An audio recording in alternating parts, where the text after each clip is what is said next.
여러분, 은행에 넣어둔 내 돈 정말 100% 안전하다고 생각하십니까? 우리는 월급을 받고 저축을 하며 미래를 위해 은행에 돈을 맡깁니다. 그것은 우리 사회의 가장 기본적인 믿음 중 하나입니다. 하지만 만약 어느 날 아침 정부가 합법적으로 당신의 예금을 가져가거나 내 돈을 내 마음대로 인출할 수 없게 만든다면 어떻게 하시겠습니까? 이것은 공상과학 영화의 이야기가 아닙니다. 지난 15년 동안 실제로 수백만 명의 저축을 파괴했던 금융 역사의 한 패턴입니다.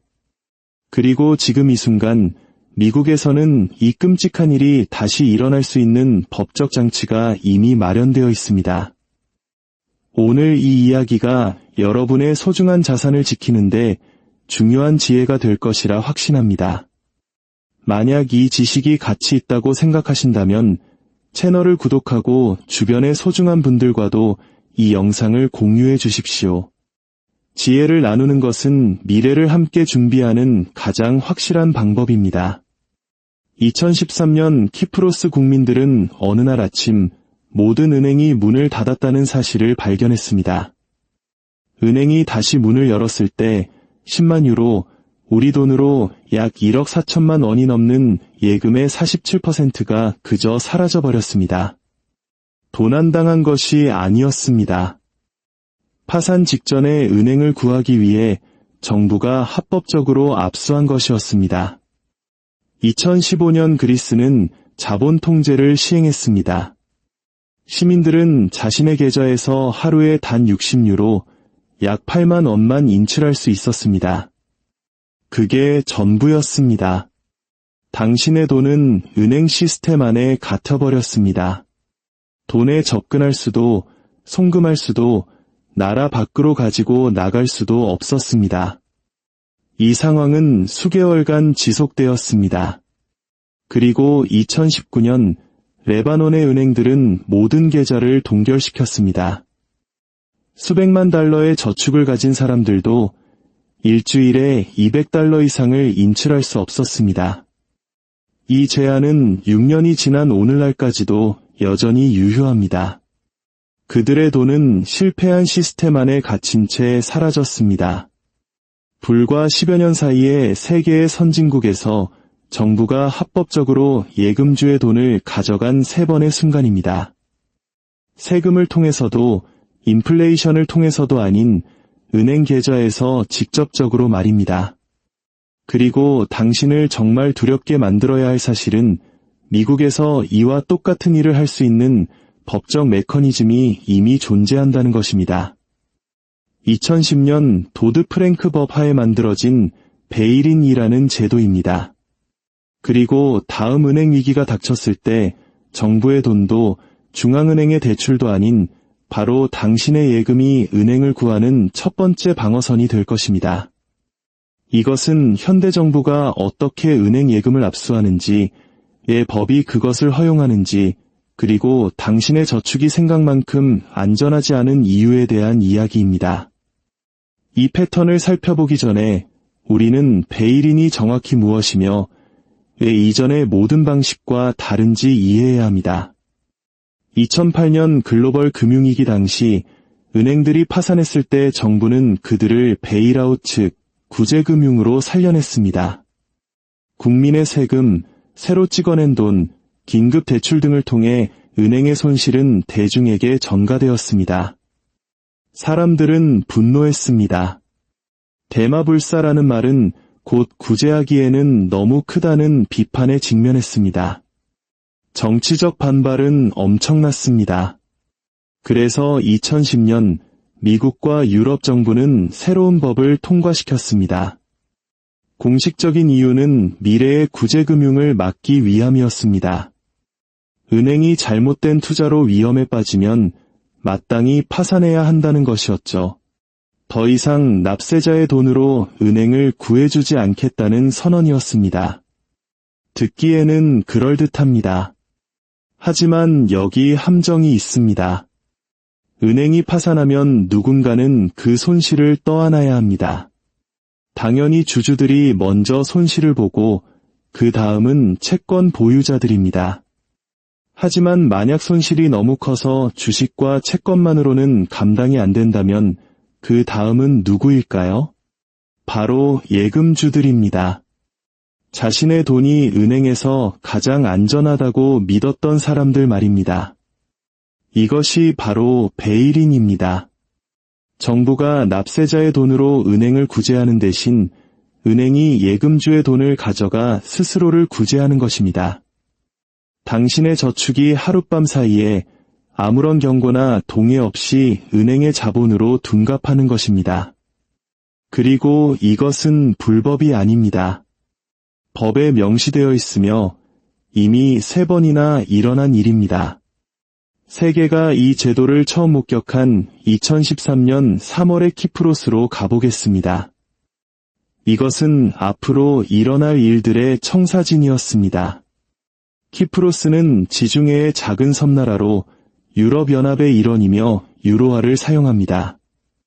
2000년대의 키프로스는 러시아의 신흥 재벌, 유럽 기업들, 부유한 개인들의 돈이 몰려드는 금융 중심지가 되었습니다. 낮은 세금과 은행 비밀주의 덕분이었죠. 2012년 키프로스 은행 부문의 자산은 국가 GDP의 8배, 즉 800%에 달했습니다. 두 개의 가장 큰 은행은 너무나도 거대해졌고 위험한 투자를 감행했습니다. 바로 그리스 국채를 대량으로 사들인 것입니다. 당시 그리스 국채는 10에서 12%의 높은 이자를 지급했지만 2012년 그리스가 국가부채 위기를 겪자 채권 가격은 폭락했습니다. 채권 보유자들은 50%에서 70%에 달하는 손실을 입었고 수십억 유로의 그리스 국채를 보유하고 있던 키프로스 은행들은 순식간에 지급 불능 상태, 즉 파산 상태에 빠졌습니다. 2013년 초 은행들은 100억 달러의 구제금융이 필요했지만 키프로스 정부는 이를 감당할 여력이 없었습니다. 결국 유럽연합과 IMF의 도움을 요청했고 그들은 한 가지 조건을 내걸었습니다. 예금주들을 베일인시켜라. 2013년 3월 16일 토요일 키프로스의 모든 은행이 예고 없이 문을 닫았습니다. ATM 기기는 작동을 멈췄고 은행 지점은 굳게 잠겼습니다. 정부는 일회성 안정세라는 이름으로 모든 은행 예금에 세금을 부과한다고 발표했습니다. 거의 2주 후 은행이 다시 문을 열었을 때 10만 유로 이상 예금의 5%는 은행을 살리기 위한 자본금, 즉 가치 없는 주식으로 강제 전환되었습니다. 돈이 증발한 것입니다. 2년 후 2015년 여름의 그리스입니다. 5년간의 긴축 재정으로 GDP와 고용률이 25%나 감소했음에도 그리스는 여전히 빚을 갚을 수 없었습니다. 2015년 6월 채권단과의 협상이 결렬되자 그리스인들은 키프로스 사태를 떠올리며 공포에 휩싸였습니다. 국가가 부도나면 은행이 무너지고 예금이 압류될 것이라는 공포였습니다. 사람들은 미친 듯이 돈을 인출하기 시작했습니다. 단 일주일 만에 80억 달러가 은행에서 빠져나갔습니다. 이것이 바로 뱅크런입니다. 6월 28일 그리스 총리는 TV에 나와 은행이 다음 날부터 문을 닫을 것이라고 발표했습니다. 3주 후 은행이 다시 문을 열었을 때 끔찍한 자본 통제가 시행되었습니다. 그리스인들은 ATM에서 하루에 단 60유로만 인출할 수 있었습니다.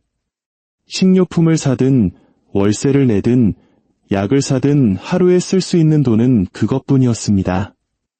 ATM 카드가 없는 연금 수급자들은 일주일에 한 번 지점에서 120유로를 받기 위해 여름 떼약볕 아래 몇 시간씩 줄을 서야 했습니다.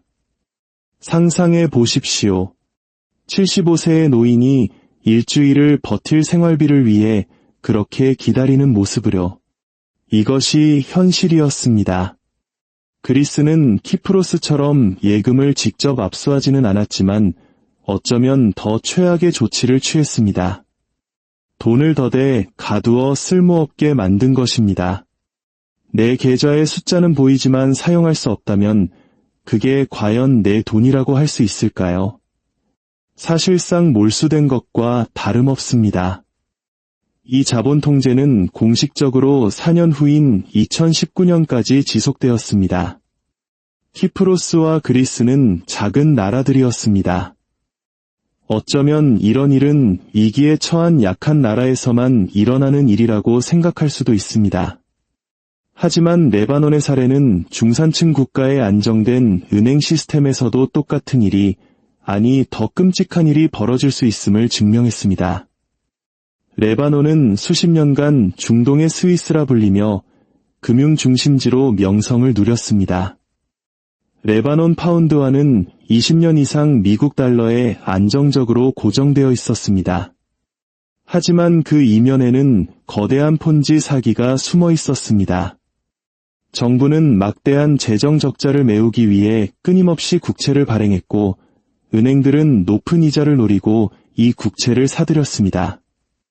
은행은 어떻게 그 돈을 마련했을까요? 바로 예금주들의 돈이었습니다. 새로운 예금이 들어오면 그 돈으로 기존 예금의 이자를 지급하고 정부에 돈을 빌려주는 구조. 이것은 새로운 돈이 계속 유입되는 한 작동하는 시한폭탄과 같았습니다. 2019년 이 시스템이 무너지기 시작했습니다. 외화 보유고가 바닥나자 예금주들은 불안해졌고 조용히 뱅크런이 시작되었습니다. 은행들은 달러가 부족했기 때문에 인출을 제한하기 시작했습니다. 처음에는 비공식적으로 주당 1000달러, 그 다음엔 200달러, 곧 100달러로 줄었습니다. 2020년 초에는 일주일에 50달러 인출도 어려운 상황이 되었습니다. 가장 잔인한 부분은 당신의 계좌 명세서에는 여전히 전체 잔액이 찍혀 있다는 것입니다. 그리고 이 제한은 6년이 지난 2025년 오늘까지도 계속되고 있습니다. 정부는 2020년에 채무 불이행을 선언했고 화폐는 휴지 조각이 되었으며 예금주들은 같았습니다. 어떤 사람들은 자신의 돈을 되찾기 위해 총을 들고 은행을 습격했습니다.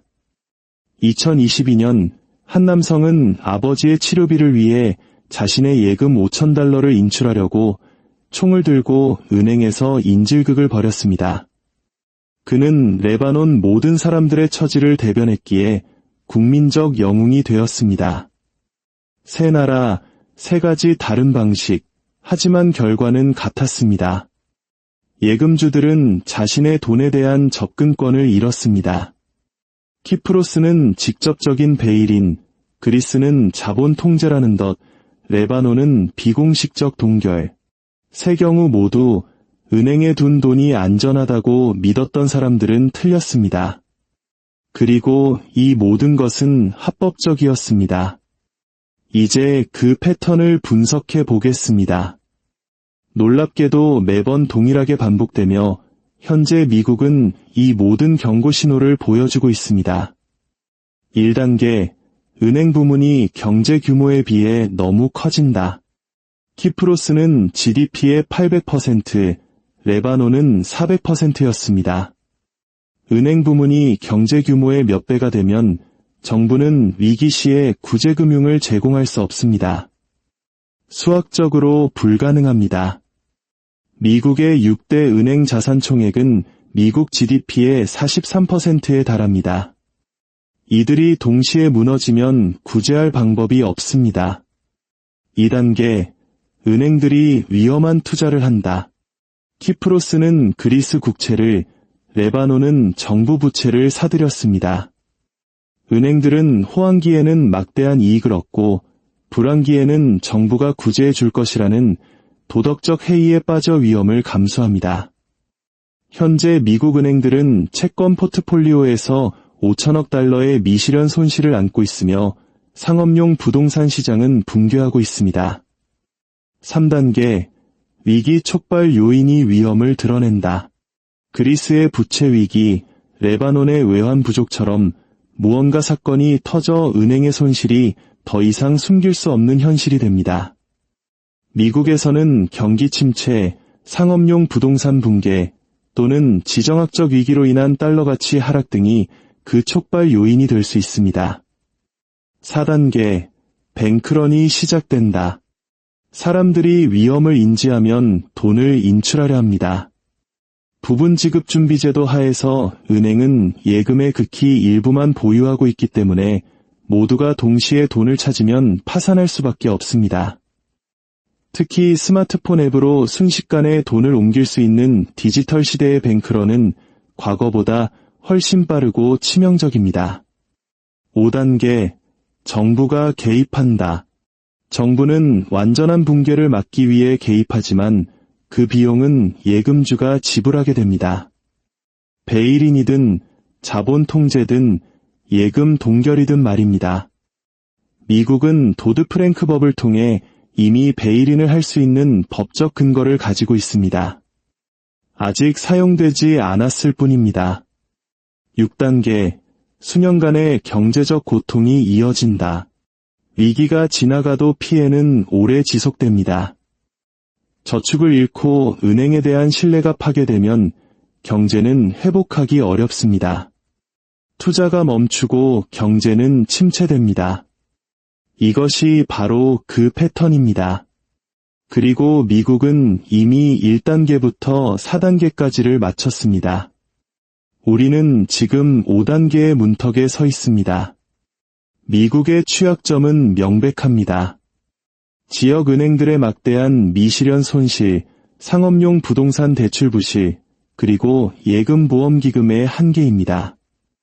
FDIC의 기금은 약 1250억 달러에 불과하지만 보장해야 할 예금은 10조 달러가 넘습니다. 전체 예금의 25%만 감당할 수 있는 수준입니다. 만약 대규모 은행 파산 사태가 발생하면 FDIC는 무용지물이 됩니다. 2025년 혹은 2026년의 시나리오를 상상해 봅시다. 경기 침체가 닥치고 기업 부도가 속출하며 상업용 부동산 대출이 무너집니다. 한 대형 지역은행이 막대한 손실을 발표하고 공황에 빠진 예금주들이 돈을 인출하기 시작하며 뱅크런이 발생합니다. 은행은 파산하고 연쇄적으로 다른 은행들도 무너집니다. 주식시장은 폭락하고 신용시장은 얼어붙습니다. 대통령은 금융 비상사태를 선포합니다. 주말 동안 자본 통제가 발표됩니다. 하루 인출 한도는 300달러, 해외 송금은 중단됩니다. 그리고 FDIC는 파산한 은행의 25만 달러 초과 예금은 은행 주식으로 전환될 것이라고 발표합니다. 베일인이 현실화되는 순간입니다. 당신이 은행에 50만 달러를 예금했다면 25만 달러는 보장받지만 나머지 25만 달러는 파산한 은행의 휴지 조각 같은 주식이 되어버립니다. 키프로스는 베일인이 합법적임을, 그리스는 자본 통제가 수년간 지속될 수 있음을, 레바논은 은행이 그냥 당신의 돈을 주지 않을 수 있음을 가르쳐 주었습니다. 그리고 미국은 이 모든 것을 실행할 법적 틀과 극도의 취약성을 모두 갖추고 있습니다. 역사는 우리에게 다음에 무슨 일이 일어날지 정확히 보여주고 있습니다. 이제 남은 유일한 질문은 당신의 돈이 덫에 걸리기 전에 당신이 이 흐름을 알아차릴 수 있느냐는 것입니다. 그렇다면 어떻게 해야 할까요? 첫째, 은행 예금은 안전자산이 아니라 은행에 담보 없이 빌려준 대출이라는 사실을 이해해야 합니다. 은행이 파산하면 당신은 채권자로서 손실을 감수해야 합니다. 둘째, 모든 돈을 한 은행에 두지 마십시오. 예금자 보호 한도를 초과하지 않도록 여러 기관에 분산하십시오. 셋째, 은행 시스템 밖에 일부 현금을 보관하십시오. 자본 통제나 베일인 상황에서 손에 쥔 현금만이 당신이 접근할 수 있는 유일한 돈이 될 것입니다. 넷째, 은행 시스템 외부에 존재하는 실물 자산, 예를 들어 금이나 부동산 등을 고려하십시오. 이들은 동결되거나 배일인 될 수 없습니다. 다섯째, 계획을 세우십시오. 위기가 시작되면 생각할 시간이 없습니다. 마지막으로, 정부는 당신을 보호하지 않을 것이라는 점을 명심하십시오. 그들은 시스템과 은행을 보호할 것입니다. 그리고 그것이 당신의 돈을 가져가는 것을 의미한다면 그들은 그렇게 할 것입니다. 지난 12년간 3번 정부는 합법적으로 예금주의 돈을 빼앗았습니다. 매번 사람들은 자신은 안전할 것이라고, 자신에게는 그런 일이 일어나지 않을 것이라고 믿었습니다. 그리고 매번 그들은 틀렸습니다. 패턴은 명확하고 법은 준비되었으며 취약성은 극에 달했습니다. 역사는 다음에 일어날 일을 명확히 보여주고 있습니다. 당신의 소중한 자산을 지키기 위한 준비는 바로 지금 시작되어야 합니다. 역사는 반복되고 그 속에서 교훈을 얻는 자만이 미래의 위기에서 살아남을 수 있습니다.